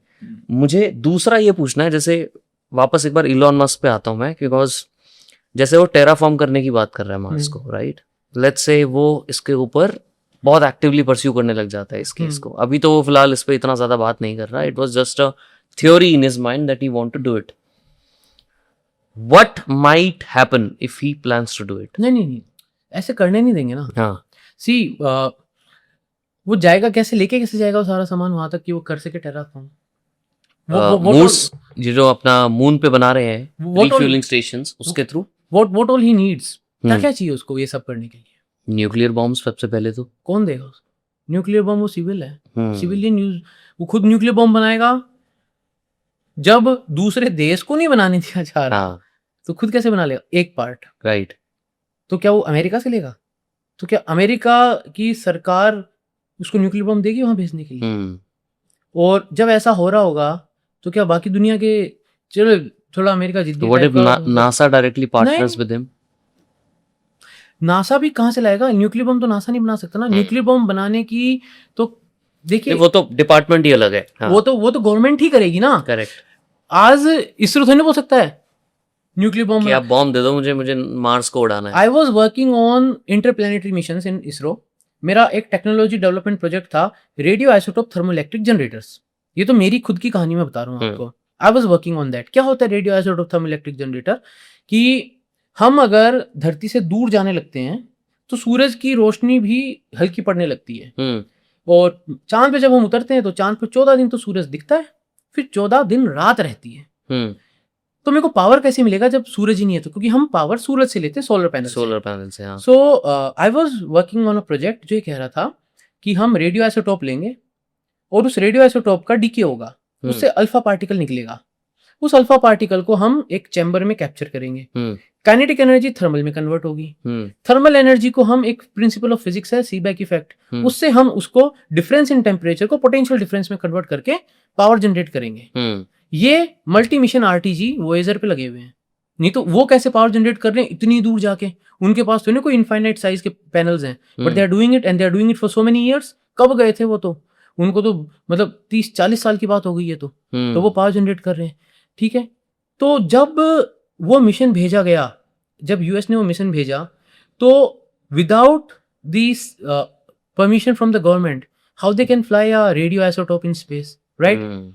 जब हम इस पे काम कर रहे थे इसरो में, तो वी हैड अ क्वेश्चन कि हमें ये एनरिच्ड सोर्स मिलेगा कहाँ से जो अल्फा डीके कर दे।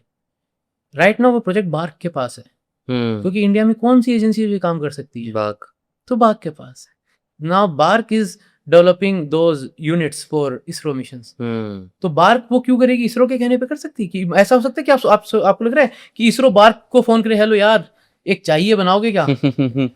ये तो सरकार का इन्वॉल्वमेंट है ना। हाँ। तो इलॉन मस्क न्यूक्लियर बॉम्ब लेके मार्स पे कैसे उतर सकता है? इलॉन मस्क नहीं उतरेगा, उसका लॉन्च व्हीकल लेके जाएगा, अमेरिका उतरेगा। यानी इलॉन मस्क का सपना है तो वो अमेरिका को कन्विंस करे, सरकार को वहां की। और जब ये ऐसा हो रहा होगा तो आप ये समझिए कि एक छोटी मिस्टेक वहां पे होती है।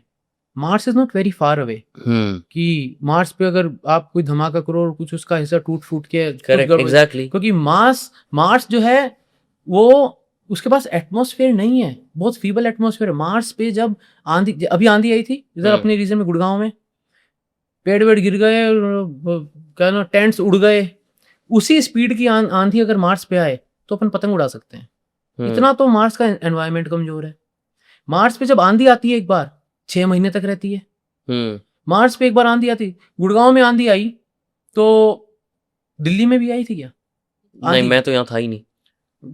तो जैसे आप जहाँ थे वहां पे मान लीजिए आंधी आई, हाँ, तो क्या वो आंधी लखनऊ तक थी क्या? हाँ, नहीं, बिल्कुल भी नहीं।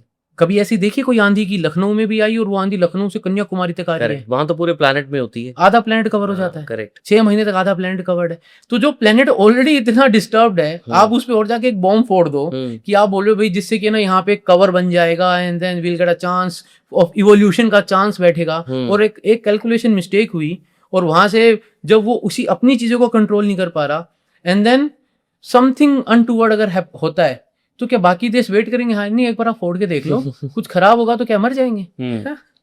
तो वो इतना आसान नहीं है। आसान तो नहीं है बट पॉसिबल है। पॉसिबल तो इसलिए है ना क्योंकि nuclear explosion on earth can kill the human life. तो क्योंकि वो तो एक ऐसा कवर बना देगा कि जहां से ग्रेजुअली एक आइसेज की शुरुआत हो जाएगी। तो ये बोथ वेज है ये चीजें।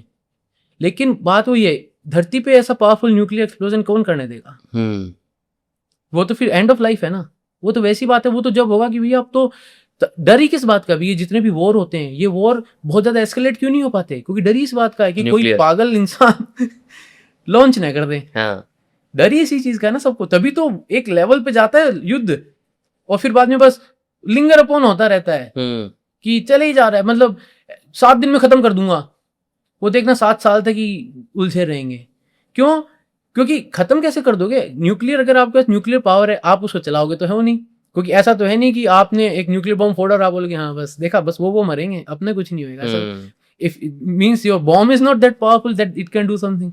तो जब हम बात करते हैं ना ऐसे टेराफॉर्मिंग की, ये सब अच्छा है, लेकिन ऐसी सिचुएशन आए उसके लिए अमेरिका का जो लीडरशिप है उसको सिर्फ खुद को कन्विंस नहीं करना होगा, बचे हुए जो बाकी 700-800 करोड़ लोग और हैं जो अमेरिका के बाहर के हैं, उनकी जो लीडरशिप है उनको भी कन्विंस करना पड़ेगा कि भाई हम कुछ ऐसा ऑकवर्ड करना चाह रहे हैं। एक बहुत हॉट डिबेट चल रही है आज की डेट में, and of course you are being a part of that, is the brain drain that is happening. अभी रिसेंटली हुआ भी है। इसरो वाली बात कर रहा हूँ मैं, कि इसरो के बहुत सारे साइंटिस्ट छोड़ के जा रहे हैं। Why is it happening? क्यों हो रहा है ऐसा? Is it because of the opportunities कि बाहर अच्छी मिल रही है बस हमें? देखिए, I have been on multiple channels में, मैं बताता हूँ, और मैंने उस पर भी काफ़ी डिस्कशन किया। थोड़ा सा मैं इसरो के बारे में बताता हूँ पहले आप। इसरो के अंदर इसरो छोड़िए, कोई भी ऑर्गेनाइजेशन की बात करते हैं, एट्रिशन जो होता है ना, नौकरी छोड़ के जाना लोगों का, वो एक सच है और हर ऑर्गेनाइजेशन के लिए। तो इसरो, एक बात तो है कि उससे इम्यून नहीं हो सकता, एक चीज़। दूसरा, जब एक वेव आती है ना किसी चीज़ की, खूब सारी अपॉर्चुनिटीज़ खुलती है, जैसे कभी गल्फ में खुली होगी, कभी .com रेवोल्यूशन आया होगा, तो ऐसा होता है कि all of a sudden there are so many companies and they are ready to pay you about the standards of that era. तो आपके भी कुछ सपने हैं, तो आप हो सकता है उनको परस्यू करना चाहो, and you get a good professional opportunity, आप ले लेंगे। कभी कभी ये भी होता है कि you are not very happy with your job and you are ready to switch, जहाँ अपॉर्चुनिटी मिलेगी ले लेंगे, चाहे तो 30% मेरे को हाइक ना दे, 10% भी दे तो ले लूंगा यार, हाँ चलो सेम पे तो नहीं जाऊंगा, 10% पे तो ले लूंगा। तो वो भी आप करते हैं, ये तो ह्यूमन अप्रोच है। बिल्कुल। और इसरो में इंसान है, और हमारा जो स्पेस सेक्टर है वो इस वक्त बूम पे है। मैं जब बोल रहा हूँ कि तकरीबन 400 रजिस्टर्ड स्टार्टअप्स हैं, एक स्टार्टअप है जिसने 70 CR रेज किया है, एक की वैल्यूएशन 80 मिलियन है, एक की वैल्यूएशन 150 मिलियन है, किसी की वैल्यूएशन 35 मिलियन है, किसी ने रेज किया, वैल्यूएशन ही रेज किया 150 मिलियन, 70 मिलियन रेज किया हुआ है, कोई अब जाने वाला है वो बोल रहा है मैं 150 मिलियन रेज करना चाहता हूँ। तो जब ये स्टार्टअप्स हैं ये रेज करेंगे, where they will find the talent who can complete, who can take the promises to the execution. वो कहाँ से लाएंगे talent? Will India allow them to hire someone from NASA और अमेरिका? क्या ये ओपन है? अगर है तो वहां से ले आएंगे, इफ दे कैन अफोर्ड, और नहीं तो, and if they're willing to come also, और नहीं तो why don't use the talent from the local market? But अभी जैसे वो किया है ना, मैंडेट किया है कि you can't leave all that, तो मेरे को लग रहा है और नेगेटिव होगा। सरकार है भाई। हाँ। वो तो देखिए, आप इसको ऐसे समझिए कि अपने गगन यात्री हैं, दोनों पहलू बताऊंगा मैं, क्योंकि मैंने इसरो को जिया है, मैंने इसरो को, सब अच्छे हैं मैं ये नहीं कहूंगा, लेकिन सब खराब हैं ये कहना भी तो गलत है। करेक्ट। क्योंकि इंसान है वही, आप जनरल आप 10 लोगों से मिलोगे, एक तो टेढ़ा मिल ही जाता है, क्या है? तो ये बात का मुद्दा ही नहीं होता। अब अपन बात करते हैं गगन यात्रीज हैं, सरकार ने 1000 करोड़ आराम से खर्च कर दिए होंगे उन पे। कब पहले रशिया भेजा, बहुत महंगी ट्रेनिंग होती है, यूरोप भेजा, 550 करोड़ तो एक्सियम 4 में दे दिए सुभांशु शुक्ला जी के लिए कि आप जाके आओ। अब मान लीजिए गगन यात्री बोलते हैं ट्रेनिंग पूरी हो गई, हम तो चारों फ्री बैठे हैं, आपका गगनयान डिले हो रहा है, प्राइवेट सेगमेंट से एक अपॉर्चुनिटी अच्छी आ रही है, मैं तो जा रहा हूँ। कोई उनकी ऑब्लिगेशन होनी चाहिए देश को। क्या देश के बिना वो ये सब कर सकते थे? नहीं, इन्वेस्ट तो देश नहीं किया उन पे। किया ना, लेकिन क्या वो 100% गलत माने जाएंगे? नहीं, प्रोफेशनल डिसीजन बोलेंगे तो सही, बिल्कुल। दूसरे पहलू से देखो तो गलत। अब बताइए क्या सोल्यूशन हो सकता है? साफ बोलो ना भाई, आपको ये तो चलो एयरफोर्स के हैं तो कुछ ही नहीं करेंगे हाँ। लेकिन कोई सिविलियन को ले तो मतलब ऐसे ही होता है, मेरी है ना? कंपनी में भी सेम होता है। आई एम श्योर आप भी एक फाउंडर हो। ये तो जनरल चीज है हाँ। ना। मतलब आप एक दिन पहले मीटिंग में बड़े बड़े सपने देख रहे हो, यार तू ये करना, तू वो करना, अपन यहाँ डिप्लॉय करेंगे, ये डिप्लॉय करेंगे, 3 वो खोल देंगे, 4 सेंटर उधर लगा देंगे। अगले दिन बंदा बोलता है सर मैं तो नहीं आऊंगा आपसे। हाँ, और मतलब आके भी नहीं बोल रहा, बस मैसेज ड्रॉप हो रहा है कि सर कोचिंग हो गई है मेरी, हाँ, someone has picked me up, right. ऐसा रहता है। तो लेकिन ये तो कर सकते हैं कि जब आप एक कोई इतना क्रिटिकल प्रोजेक्ट है और let's say you are been assigned, Gaganyaan will surely make you immortal, for sure that is the case, right? तो एक ऑब्लिगेशन तो ले सकते हैं कि भाई आप मिडवेज को नहीं छोड़ के जा सकते, you are not going to explore other opportunities, तब तो ये प्रोजेक्ट आप लो, नहीं तो will find someone else who is ready to take the challenge and finish it. ये तो समझ में आती है बात। आप बोलो मैं रेजिग्नेशन ही एक्सेप्ट नहीं करूंगा, तो आप बिठा लो उसको, वो काम थोड़ी कर लेगा। नहीं तो बैठ जाएगा ना। आप बिठाना चाहते हो उसको, आके बैठ जाएगा, बैठा रहेगा। 10:30 बजे चाय आती है इसरो में 12 से 1 लंच होता है, 3:30 चाय आती है, मौज करते ही बस, और क्या। और शाम को जाने से पहले आप कैंटीन में खा के जाना चाहें हाँ। तो 5:30 बजे आपको डोसा उत्पम मिल जाता है। मैं आपको अपना एक्सपीरियंस बताता हूँ इस पे। मैं खुद फाउंडर हूँ, आप भी फाउंडर हो, राइट? मैंने एक चीज देख ली है, आप अगर एक एम्प्लॉय काम नहीं करना चाहता ना, आप कुछ मर्जी कर लो, फिर जितने मर्जी साम पान दंड भेद अपना लो, वो काम नहीं करेगा, राइट? उसका माइंड में एक बार आ गया ना कि उसको काम नहीं करना, फिर no amount of flattering will make him work और will make her work, right? जितना मैंने एक चीज देखा, जितना आप किसी को पकड़ते हो ना, खींचने की कोशिश करते हो, उतना वो आपसे दूर भागता है। It's like an elastic of rubber, right? You pull it will go back. Simple contraction वाला जो प्रिंसिपल है, वो सेम प्रिंसिपल यहाँ पे अप्लाई होता है। आप खींच के देख लो किसी को, वो देखो वो कितना दूर जाएगा वापस। फ्लिंगिंग इफेक्ट, राइट?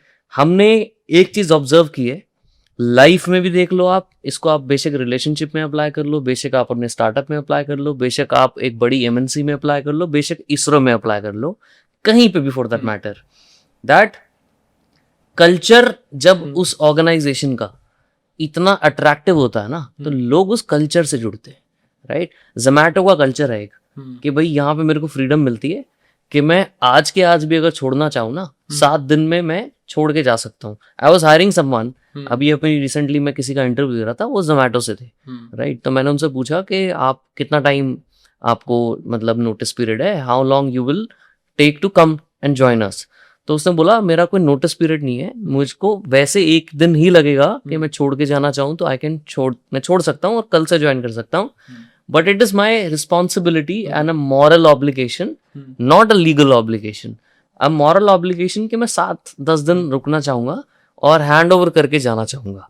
किसी ने फोर्स नहीं किया उसको, कोई लीगली उसको बाउंड भी नहीं कर सकता, क्योंकि वहां पे कल्चर ही नहीं है जोमैटो में ऐसा। But it is their culture that breeds them, that gives them that freedom कि भाई आप 7 दिन में रुक लो, 2 दिन में भी चले जाओ, बट मेरा एक मॉरल ऑब्लिगेशन बन गया। अगर ये कल्चर ऐसा होता है ना, तो लोग उसको फिर ऑनर ज्यादा करते हैं। ये सब जगह का सच है कि अगर वो जो एनवायरनमेंट है जिसमें आप रह रहे हैं, वो एनवायरनमेंट आपको एक फील गुड फैक्टर देता है, then you are not searching other options. मैं आज मेरी जो लाइफ चल रही है, मैं इसमें कोई दूसरे ऑप्शन सर्च नहीं कर रहा हूँ, because I am enjoying it to the last bit. क्यों? लेकिन क्यों एंजॉय कर रहे हो? क्योंकि आप पर्पस, क्योंकि मैं एक पर्पस से काम कर रहा हूँ और मेरे को ये करने में मजा आ रहा है, ठीक है? जिस दिन मैं बता रहा हूँ, जिस दिन मैं इससे बोर होऊंगा, मैं जरूर कहीं ना कहीं भागूंगा, डेफिनेटली ऐसे ही होता है। मैं ढूंढूंगा, ठीक है? और जैसे मैं ढूंढूंगा मुझे कोई ना कोई मिल जाएगा, बिल्कुल। जैसे कोई मिलेगा आई इवैल्यूएट और मैं मूव कर जाऊंगा। ये एक पार्ट है। अब अपन बात करते हैं इसरो की।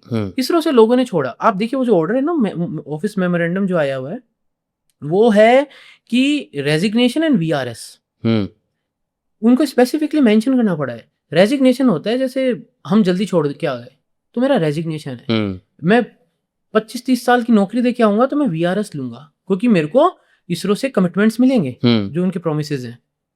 तो जो वॉलंटरी रिटायरमेंट है उसकी बात करी जा रही है, एक पार्ट। दूसरा, ये कहा जा रहा है कि साइंटिस्ट लेवल जी जो होता है इसरो के अंदर, तो ऐसे होता है CDEFG। इसके बाद जो लेवल्स हैं वो सब बड़े लेवल्स हैं, यहाँ तक के लेवल नॉर्मल चलते हैं। इंटरव्यू हुआ आप बने, इंटरव्यू हुआ आप बने, इंटरव्यू हुआ आप बने। मेरा इंटरव्यू हुआ, मैं सीनियर बना, फिर इंटरव्यू होता सीनियर, फिर इंटरव्यू सीनियर, ऐसे जी तक चलता है।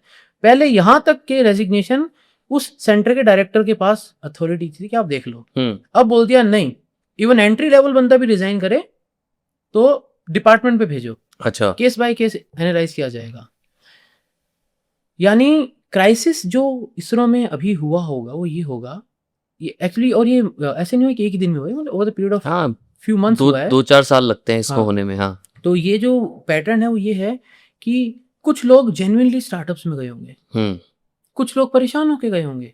भाई ये कहना कि सारी परेशान होके गए ये भी बेवकूफ़ी है, और ये कहना कि नहीं नहीं सारे सिर्फ इसीलिए गए क्योंकि अपॉर्चुनिटी अच्छी थी, ये भी बेवकूफ़ी है। ये एक स्टैटिस्टिकल डिस्ट्रीब्यूशन है, कुछ खुश हैं लेकिन अपॉर्चुनिटी अच्छी मिली तो जा रहे हैं। हाँ, कुछ परेशान हैं, अपॉर्चुनिटी अच्छी मिली तो जा रहे हैं। कुछ परेशान थे और जबरदस्ती ढूंढ रहे थे, कोई मिले तो निकलो, कोई मिले तो निकलो। हाँ। मैंने जब इसरो ज्वाइन किया था तो हमारे बैचेस चलते हैं। मेरा था IITP होता है, इसरो इंडक्शन ट्रेनिंग प्रोग्राम नाम से बैच बनाया जाता, तो एक मेरा बैच था IITP नाम होता उसका। And we were good, count was good, number नहीं बताना चाहता, है ना। एंड हमने ज्वाइन किया, मल्टीपल सेंटर्स में हमको वो पोर्टफोलियोज दे दिए गए। मेरे को सैटेलाइट सेंटर मिला, किसी को विक्रम साराभाई स्पेस सेंटर मिला, किसी को श्रीहरिकोटा मिला, किसी को स्पेस एप्लीकेशन सेंटर अहमदाबाद मिला, एंड हम सब ने ज्वाइन कर लिया। एंड देन आई नो मेरे साथ वालों ने, मैंने छोड़ा है, मेरे साथ वालों ने और ने भी छोड़ा है, और मोस्टली जितनों को मैं जानता हूँ या तो वो बाहर पढ़ने चले गए या उन्हें स्टार्टअप डाल दिए। तो अब कोई बोले इसरो से परेशान था क्या, तो मैं तो ये कहूँगा मैं इसरो से तो परेशान, मैं तो आज, आप बताइए, मैंने इसरो छोड़े हुए इतना टाइम हो गया मेरे को, मैं आज भी इसरो की माला जपता रहता हूँ, मैं इसरो से परेशान कभी था ही नहीं। ISRO makes me nostalgic. ISRO ने, मतलब मैंने इसरो में बहुत कुछ सीखा है। I am still connected to ISRO. अभी भी मैं इसरो स्पेस ही घूमता रहता हूँ, क्योंकि मेरा सपना इसरो स्पेस था, सदा से ये था। मेरा जो करियर डिसीजन था वो ये था कि मैं कहीं बहुत अच्छी हाई पेइंग जॉब छोड़ के, डॉलर्स वाली छोड़ के, मैं ऐसी सैलरी में आ गया था कि जो मेरे मंथली के हिसाब से मेरा साल का पैकेज हो जाए। कुछ ऐसी इक्वेशन मेरी लाइफ में हुई, राइट। लेकिन somewhere I wanted to explore more than that. तो मैं आज, कोई मेरे को बोलेगा भैया एक्स इसरो छोड़ा इसलिए होगा परेशान होके, मैं परेशान होके नहीं छोड़ा मैंने, ऐसी बात है। तो जब ये लोग छोड़ रहे हैं इसरो को, तो एक अपॉर्चुनिटी से for sure, because I know the segment, क्योंकि हम अभी इसमें स्टार्टअप वाले उस इकोसिस्टम के हम बीच में हैं। पिछले 8-9 महीनों में 50 या 55 स्टार्टअप्स के साथ मेरा इंटरेक्शन हुआ है। 2-2, 3-3 घंटे का, आप देख लो कितने घंटे मैंने स्टार्टअप्स के साथ बिताए हैं। कुछ के साथ तो 2-2, 3-3 बार हमने मीटिंग्स करी हैं, उनकी बातें सुनी है, उनको गाइड किया, उनको बताया। I am guiding few startups right now. तो वो बहुत अच्छा और चैलेंजिंग काम कर रहे हैं, वो फंड रेज कर रहे हैं, they need talent, they might have approached someone, उनको लगा होगा ठीक है, उनने हाँ कर दी होगी। तो लेकिन ये ब्रेन इंडिया के बाहर नहीं जा रहा। तो इंडिया के बाहर जाने वाले को ब्रेन ड्रेन बोलते हैं कि इसरो से बाहर जाने वाले को ब्रेन ड्रेन बोले। तो ये कहीं ना कहीं इसरो की तो पता नहीं, इंडिया की पिक्चर के लिए दिस इज गुड। आप ये समझिए इस बात को। क्या क्या स्टार्टअप बना रहे हैं लोग, किस किस टाइप का क्रेजी काम कर रहे हैं लोग इन स्पेस? आपने बताया ना एक स्पेस डेब्री, हाँ, I know 2-3 startups working on that. Then space refuelling, satellite का फ्यूल खत्म हो गया, satellite is close to the death, mission will refill the fuel and then repairs, extend the life, then repairs, capture the satellite, if manageable है तो करो, नहीं तो लेके उसको उसके साथ सुसाइड पे भेज दो उसको कि तू नीचे जाके मर, डेब्री मत फैला। हाँ, ये हो गया, ठीक है। They are building propulsion systems, मतलब मैं प्रोपल्सन सिस्टम बना रहा हूँ, you want to make a launch vehicle, I will provide you direct the propulsion system, मैं आपको दूंगा, बनाओ रॉकेट आओ, ठीक है। एवियोनिक्स बना रहे हैं, जो सैटेलाइट की एविएशन इलेक्ट्रॉनिक्स है, तो चिप्स डिजाइन करी जा रही है। पेलोड्स बनाए जा रहे हैं कि you want to observe earth observation strategic. और एक होता है सिंथेटिक अपर्चर रडार, मतलब something that is beyond the natural obstacles of light है कि नहीं है, बादल है, तूफान है क्या, उसको कोई फर्क नहीं पड़ता। सिंथेटिक अपर्चर रडार सुबह शाम दिन रात, बादल तूफान बारिश, उसको जो देखना है वो देखेगा, उसको भी रोक नहीं सकता, ठीक है। तो ये स्टार्टअप्स ये ऐसी चीजें बना रहे हैं, राइट। स्टार्टअप्स हैं जो बोल रहे हैं स्पेस का जो डेटा है प्रोसेस करके हम आपको इंटेलिजेंट इनपुट देंगे, जैसे खेती कितनी हो रही है, डिजास्टर ने कितना डैमेज किया है। तो स्टार्टअप से जो ये बोल रहे हैं कि सैटेलाइट से डेटा कब मिलता है, देखिए ये थोड़ी सी अपन टेक्नोलॉजी की बात करते हैं। धरती के चारों तरफ एक सैटेलाइट घूम रही है। धरती पे एंटीना सब जगह नहीं लगे हुए, धरती पे ग्राउंड स्टेशन पे एंटीनाज कुछ कुछ जगहों पे हैं। जब सैटेलाइट उस एंटीना को दिखेगी तब अपना डेटा वो उसको पास करेगी, तो हम इसको पास कहते हैं। In a pass there is a visibility window. तो मान लीजिए 7 मिनट का 10 मिनट का विजिबिलिटी विंडो है, उस 10 मिनट के अंदर सैटेलाइट ने जो कुछ देखा है वो 10 मिनट में पास करेगी। फिर अगला विजिबिलिटी विंडो जब आएगा तब पास करेगी। नाउ देयर आर स्टार्टअप्स जो कह रहे हैं कि नहीं, let's ask the satellite to relay it, क्योंकि हमारे पास एक कॉन्स्टलेशन होगा जो हर वक्त किसी ना किसी ग्राउंड स्टेशन को देख रहा होगा। आप करो relay, within minutes you will get satellite to satellite and to ground to the ground. अब ये कहाँ काम आएगा? रियल टाइम मॉनिटरिंग होगी ना, ऑपरेशन सिंदूर कर दो। तो ये स्ट्रेटेजिक चीजें, ऐसे बहुत सारी चीजें हैं। अब मैं एक पूरा सेटअप करना चाहता हूँ, एक ट्रांस सेटअप करना चाहता हूँ कि कोई मिसाइल कहीं से उड़े, मेरे को पता चल जाए। आई टेक माई जो मेरे को डिसीजन लेने हैं, स्ट्रेटेजिकली इंपॉर्टेंट जो भी डिसीजन है, राइट। टेक्टिकल एंड स्ट्रेटेजिक दो चीजें होती है ना, तो ये बहुत इंपॉर्टेंट है। तो बहुत सारी चीजें हो रही है, और ये इंडियन स्टार्टअप्स कर रहे हैं सारी चीजें। दे आर बिल्डिंग सैटेलाइट, छोटी सैटेलाइट, बड़ी satellite, launch vehicle, reusable launch vehicle. तो और दुनिया को इस कहानी पे बहुत विश्वास हो रहा है इंडिया के, क्योंकि चंद्रयान 3 कर दिया हमने। आप समझ आ रही है आपको वो जो चीज होती है कि why they are believing on this talent, क्योंकि इस टैलेंट में दम है। और फिर वो सब जोड़ते हैं, फिर कड़ियां जोड़ते हैं। देख लो आप, अच्छा बताओ गूगल का, अच्छा बताओ माइक्रोसॉफ्ट कौन चला रहा है, अच्छा बताओ सैनडिस्क वाला, फिर वो जोड़ लेते हैं। लेकिन वो तो चंद्रयान 3 से जाने से पहले भी तो वो सब थे वहां पे, लेकिन एक पर्पस मिल जाता है, क्रेडिबिलिटी बन जाती है, वो बात है। तो ये जैसे अपने बात है सुपीरियरिटी, फिर से बात है सुपीरियरिटी नहीं ना, क्या चेंज कर दिया हमने, एक परसेप्शन बदल दिया। और अब स्काई रूट हुआ है, अभी मतलब आई थिंक 4-5 महीने में एक और लॉन्च होगा, उसके बाद lot many things will change. ऐसा है। If a 25-year-old is watching this, जो कि बहुत सारे देख रहे होंगे, अगर कोई स्पेस में इंटरेस्टेड है, उसको क्या करना चाहिए अगले 2-3 साल? 25-year-old है, मतलब कॉलेज तो ऑलमोस्ट हो गया है आपका, या तो 20 साल का लगा लो, 30 साल का है, तो मतलब या तो 20 से 30 साल के जो लोग देख रहे हैं इसको, उनको क्या करना चाहिए अगर उनका स्पेस में इंटरेस्ट है? ये मत सोचना कि मैं इलेक्ट्रॉनिक्स में या कंप्यूटर साइंस में तो ही कंट्रीब्यूट कर सकता हूँ।